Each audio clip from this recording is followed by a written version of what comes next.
누구를 위한 향기입니까? 라는 제목으로 말씀을 전하도록 하겠습니다. 성도님들은 어떤 사람을 오래 기억하십니까? 얼굴은 잘 기억나지 않아도 그 사람에게 참 좋은 향기가 났었지 하고 기억나는 경우가 있을 것입니다. 저도 아이들과 학교에서 체육 수업을 하고 아이들이 덥다고 해서 위에 상의를 벗어놓고 다시 교실로 갈 때가 있습니다. 그때 몇 명 아이들한테 물어봅니다. 이 옷 누구 건지 아니? 라고 하면 이 아이가 달려와서 그 옷을 가지고 이름을 보는 것이 아니고 잡자마자 향을 딱 맡습니다. 이렇게 정말 웃깁니다. 하면서 목사님 이거 누구 겁니다? 라고 말합니다. 그래서 제가 웃기지 마 이러는데 진짜 맞습니다. 걔가 놔두고 갔다 하면서 얘기를 하는데 향기는 생각보다 오래 남습니다. 그래서 사람들은 향기에 많은 돈을 씁니다. 요즘은 향수 하나에도 수십만 원 그리고 많게는 수백만 원을 주고 구입하기도 합니다. 왜 그럴까요? 향수는 단순히 냄새를 좋게 만드는 것이 아닙니다. 나를 표현하는 것 동시에 나를 기억하게 만드는 것입니다. 그래서 광고를 보면 모두 같은 이야기를 합니다. 당신만의 향기를 가지십시오. 당신은 더 특별하게 만드십시오. 결국 세상이 말하는 향수의 목적은 하나인 것 같습니다. 나를 돋보이게 하는 것입니다. 생각해 보면 오늘 우리가 살아가는 문화도 그렇습니다. 학생들은 친구들에게 인정받고 싶어하고 어른들은 성공한 모습으로 기억되기를 원합니다. 세상은 계속해서 우리에게 이렇게 말합니다. 너를 빛나게 만들어라고 계속해서 말합니다. 그런데 오늘 하나님께서는 아주 놀라운 말씀을 우리에게 하고 있습니다. 출애굽기 30장을 보면 하나님께서 직접 향을 만드는 법을 알려주십니다. 그 말은 결국 하나님께서 향을 만드는 직접 레시피를 알려주신 것입니다. 그런데 마지막에 아주 엄중한 경고를 덧붙이고 있습니다. 우리 38절 말씀입니다. 함께 읽어보도록 하겠습니다. 냄새를 맡으려고 이 같은 것을 만드는 모든 자는 그 백성 중에서 끊어지리라. 처음 읽으면 이 말씀이 조금 이상하게 느껴집니다. 향기로운 것을 만들었는데 왜 냄새를 맡으면 안 되고 이렇게 엄격하게 하셨을까 하는 것입니다. 오늘 말씀을 통해 하나님께서 우리에게 아주 중요한 질문을 던지고 있습니다. 너는 누구를 위한 향기를 만들고 있느냐라고 말이죠. 이 질문은 출애굽기에만 있는 질문이 저는 아니라고 봅니다. 오늘 새벽에 예배하는 우리 모두에게 묻고 있는 질문이라고 생각이 듭니다. 너의 매일의 예배는 누구를 위한 것이냐? 너의 기도는 누구를 위한 것이냐? 너의 섬김은 누구를 위한 것이냐라고 말이죠. 오늘 하나님 앞에서 이 질문을 함께 붙들며 말씀을 나누도록 하겠습니다. 첫 번째입니다. 으깨어지는 향기입니다. 먼저 하나님께서 만들라고 하신 향을 우리는 한번 살펴보도록 하겠습니다. 34절을 보면 하나님은 4가지 향료를 말씀하고 있는데요. 우리 34절 말씀을 다시 한번 읽어보도록 하겠습니다. 여호와께서 모세에게 이르시되 너는 소합향과 나감향과 풍자향의 향품을 가져다가 그 향품을 유향에 섞되 각기 같은 분량으로 하고. 오늘 지금 읽은 이 향들은 우리에게 익숙하지 않는 이름들입니다. 사실 하나님께서 이 이름들을 기록하게 하신 이유는 향료의 종류를 외우라고 하는 것은 아닙니다. 그 향이 어떻게 만들어지는가를 보라는 것인데 이 향 가운데는 모두 공통점이 있습니다. 먼저 유향을 보면요, 나무의 껍질이 상처를 입힐 때 흘러나오는 진액입니다. 나감향은 조개 껍데기를 곱게 빻아야 사용할 수 있습니다. 소합향도 나무에서 흘러나오는 진액을 모아야 얻을 수 있습니다. 그리고 풍자향 역시 그대로 사용할 수 있는 것이 아니라 다른 향과 함께 섞이고 빻아질 때 좋은 향을 낼 수 있다는 것입니다. 하나같이 상처를 통과하고 깨어지고 깨어지는 과정을 거쳐야 한다는 것입니다. 그런데 하나님은 여기에서 한 가지를 더 말씀하고 있습니다. 36절 말씀인데요, 우리 같이 한번 읽어보도록 하겠습니다. 그 향 얼마를 곱게 지어 내가 너와 만날 회막한 증거궤 앞에 두라. 이 향은 너희에게 지극히 거룩하니라. 그냥 섞으라고 말씀하고 있지 않습니다. 곱게 찌어라, 잘게 부수라는 것입니다. 왜일까요? 향기는 깨어질 때 비로소 퍼져나갔기 때문에 그렇습니다. 씨앗도 껍질이 깨어져야 싹이 나는 것입니다. 밀알도 땅에 떨어져 죽어야만 열매가 맺히는 것입니다. 포도도 깨어져야 포도주가 되어집니다. 향도 마찬가지입니다. 부서질 때 향기가 난다는 것입니다. 이것이 하나님 나라의 원리입니다. 세상은 강해져야 성공한다고 끊임없이 우리에게 말합니다. 어릴 적부터 자라나는 아이들에게 너 성공해야 돼, 성공하지 못하면 도태되어진다고 말합니다. 높아져야 인정받는다고 말합니다. 하지만 하나님은 우리에게 계속해서 말씀하십니다. 깨어질 때 향기가 난다고. 우리의 기도도 그렇습니다. 정말 하나님께서 기뻐하시는 기도는요, 내 고집을 관철시키는 시간이 아닙니다. 내 뜻이 깨어지고 내 교만이 부서지고 내 욕심을 내려놓는 시간입니다. 그래서 시편 기자는 이렇게 고백하는데요, 시편 141편 2절 말씀입니다. 나의 기도가 주의 앞에 분향함과 같이 되며 나의 손 드는 것이 저녁 제사같이 되게 하소서. 기도는요, 하나님을 설득하는 시간이 아닙니다. 내 마음이 하나님 앞에서 빚어지는 시간입니다. 예배도 마찬가지죠. 예배는 내가 은혜를 받기 위해 오는 시간이기 전에 하나님께 영광을 올려드리는 시간입니다. 내 감정의 중심이 되는 것이 아니라 하나님이 중심이 되는 시간입니다. 이 시간에 앉아있는 우리 친구들도 한번 생각해 보십시오. 기도는 하나님께 내가 유행하는 저 신발을 달라고 조르는 시간이 아닙니다. 기도는 하나님, 제 마음을 하나님의 마음처럼 바꿔주세요라고 말하는 시간입니다. 그렇게 우리의 마음이 조금씩 하나님 앞에서 낮아질 때 하나님께서는 그 삶을 가장 향기로운 예배로 받으신다는 것입니다. 그리고 이 모든 향은 어디로 올라갑니까? 36절 이렇게 말하고 있습니다. 같이 읽어보겠습니다.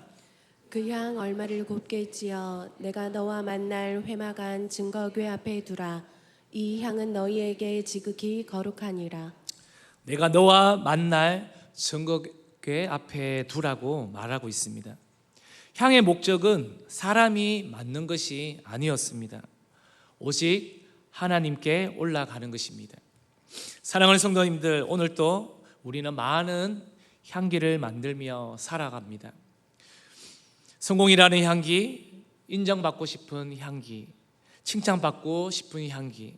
그러나 하나님께서 찾으시는 진정한 향기는 하나님을 높이는 향기, 그럴 때에 기뻐 받으심을 믿으시기를 바랍니다.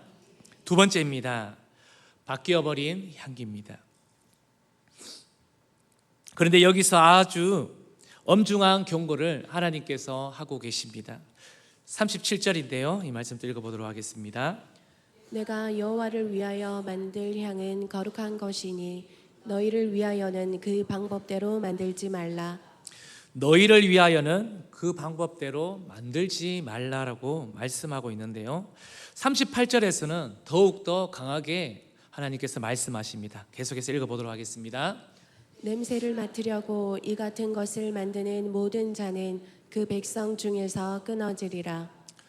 조금 이 말씀이 이해가 되지 않습니다. 이해하기가 어렵습니다.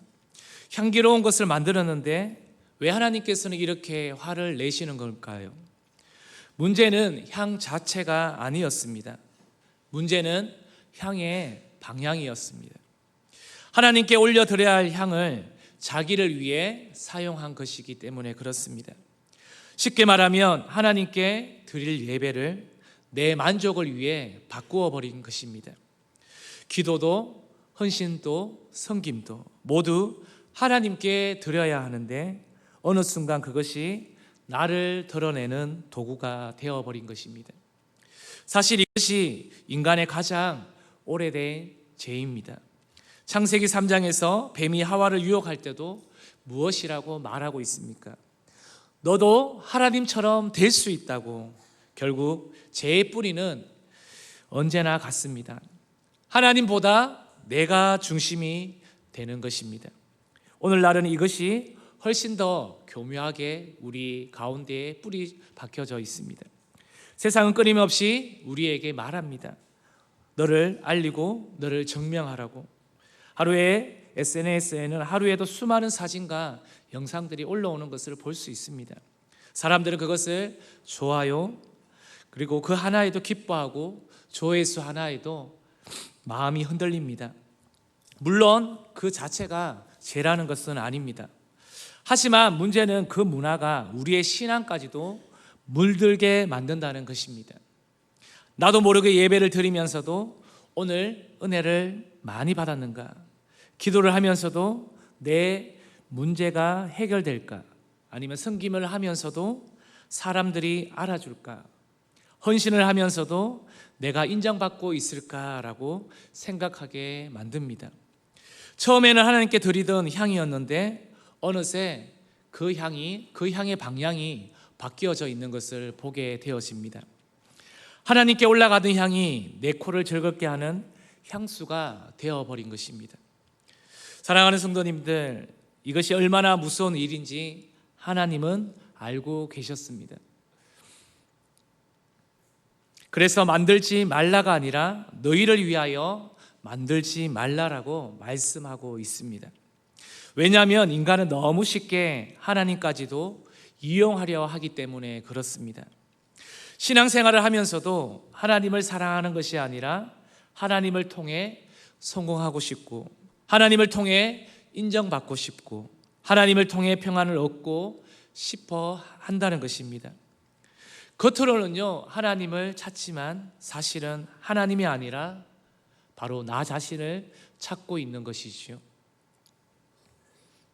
팀켈러 목사님은 이런 말을 했습니다. 우리는 하나님을 예배하는 것이 아니라 하나님을 이용하려 할 때가 많다고. 이 말이 참 아프게 다가옵니다. 혹시 우리 예배도 그렇지 않는지 돌아보는 이 새벽이 되었으면 합니다. 예배가 하나님을 기쁘시게 하는 시간이 아니라 내가 은혜 받는 시간이 되어버리지는 않았는지요.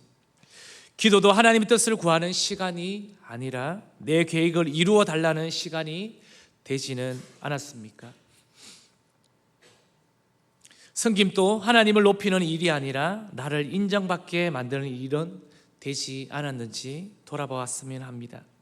우리는 생각보다 자주 하나님께 드려야 할 향을 나를 위한 향수로 바꾸어 놓았습니다. 그래서 하나님은 아주 단호하게 우리 각자에게 말씀하십니다. 그 향은 너를 위한 것이 아니다라고 말씀하고 있습니다. 사랑하는 성도님들, 오늘 하나님께서 우리 각자에게 질문하고 있습니다. 너는 누구의 영광을 위해 살고 있니? 사람들의 칭찬입니까? 아니면 나의 만족입니까? 아니면 하나님의 영광입니까? 이 질문 앞에서 자유로운 사람은 아무도 없다고 봅니다. 그래서 우리는 모두 다음 질문 앞에 쓰게 됩니다. 그렇다면 누가 과연 하나님께서 기뻐 받으시는 참된 향기가 될 수 있을까? 바로 여기에서 복음이 시작된다는 것입니다. 우리의 향기가 아니라 예수 그리스도의 향기가 하나님께 받아들여졌기 때문에 우리는 그렇게 살아갈 수 있음을 기억하시기를 바랍니다. 마지막 세 번째입니다. 그리스도의 향기입니다. 우리는 한 가지 사실을 인정할 수밖에 없는데요. 우리는 모두 하나님께 드려야 할 향을 내 만족을 위해 사용했던 사람들입니다. 예배를 드리면서도 내 기분을 먼저 생각했습니다. 기도를 하면서도 하나님의 뜻보다 내 뜻을 앞세웠습니다. 그리고 일을 하면서도 인정받고 싶은 마음이 없었다고 말할 수는 없습니다. 그렇다면 누가 감히 하나님 앞에 설 수가 있을까요? 누가 하나님께서 기뻐 받으시는 향기를 올려드릴 수가 있겠습니까? 바로 여기에서 복음은 시작됩니다. 구약의 향단에서 피어오르는 향은 단지 성막의 한 의식이 아니었습니다. 그 향은 장차 오실 예수 그리스도를 가리키는 그림자였습니다. 바울은 에베소서 5장 2절에 이렇게 말씀하고 있습니다. 우리 같이 읽어보도록 하겠습니다. 그리스도께서 너희를 사랑하신 것 같이 너희도 사랑 가운데서 행하라. 그는 우리를 위하여 자신을 버리사 향기로운 제물과 희생 제물로 하나님께 드리셨느니라. 예수님은요, 단 한 번도 자신을 위해서 사신 적이 없습니다. 광야에서도, 그리고 사람들이 왕으로 세우려고 했을 때도, 겟세마네 동산에서도, 십자가 위에서도 예수님의 마음은 늘 한결 같았습니다. 아버지의 뜻대로 하옵소서. 예수님의 삶 전체는 하나님께 드려진 진짜 향기였습니다. 그리고 십자가에서는 그 향기는 가장 진하게 퍼졌습니다. 우리가 받아야 할 심판을 대신 받으셨고, 우리가 끊어져야 할 자리에 예수님이 서셨습니다. 그래서 하나님께서는 죄인인 우리를 보시기 전에 예수 그리스도의 향기를 먼저 보십니다. 이것이 복음입니다. 그래서 우리는 더 이상 좋은 사람인 척 하나님께 나아갈 필요가 없습니다. 이번 주에도 열심히 살았으니 하나님께서 받아주시겠지. 기도를 많이 했으니 하나님께서 어느 때보다 기뻐하시겠지. 그런 향수를 뿌리고 우리는 하나님 앞에 나아가는 것이 아닙니다. 그러한 마음으로 오늘 이 새벽에 나오는 것은 아니라고 저는 생각이 됩니다.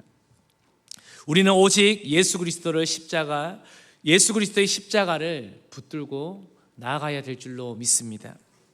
그때 우리의 예배가, 우리의 기도가, 우리의 삶이 비로소 하나님께서 기뻐 받으시는 향기가 되는 것입니다. 내가 나를 드러내려고 애쓰지 않아도 예수님의 향기가 내 삶을 통해 흘러가기 시작합니다. 바울은 오늘 고린도후서 2장 15절에서 이렇게 말하고 있습니다. 우리 같이 읽어보도록 하겠습니다. 우리는 구원받는 자들에게나 망하는 자들에게나 하나님 앞에서 그리스도의 향기니. 우리가 이 세상에서 남겨야 하는 것은요, 내 이름이 아니라 말합니다. 바로 예수 그리스도의 이름인 줄로 믿습니다. 이제 말씀을 맺도록 하겠습니다. 세상은 오늘도 우리에게 계속해서 던져지는 말이 있습니다. 너를 오늘도 돋보이게 하라. 그러나 하나님은 말씀하시죠. 그 말씀과 다르게 그리스도를 드러내라고 말씀합니다. 오늘 출애굽기 30장의 향은 결국 우리에게 한 가지를 향해서 계속해서 던지고 있습니다. 너는 누구를 위한 향기를 만들고 있느냐라는 것입니다. 혹시 지금까지 하나님께 드려야 할 향을 내 만족과 내 자랑을 위한 향수로 바꾸며 살아오지는 않으셨습니까?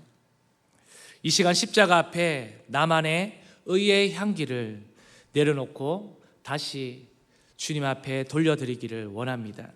그리고 우리를 위해 자신을 향기로운 제물로 드리신 예수 그리스도를 다시 바라보기를 원합니다. 그리스도의 향기를 입은 사람은 더 이상 자신을 증명하려고 애쓰지 않습니다. 떼쓰지 않습니다. 하나님께 사랑받는 자녀라는 사실이 이미 그의 삶의 향기가 되었기 때문에 그렇습니다. 오늘 제헌절 공휴일이지만 가정에서 그리고 공동체에서 나의 말과 행동이 내 향기가 아니라 그리스도의 향기가 흘러나는 삶이 될 수 있도록 오늘 하루 복된 하루가 될 수 있도록 주님의 이름으로 축복합니다.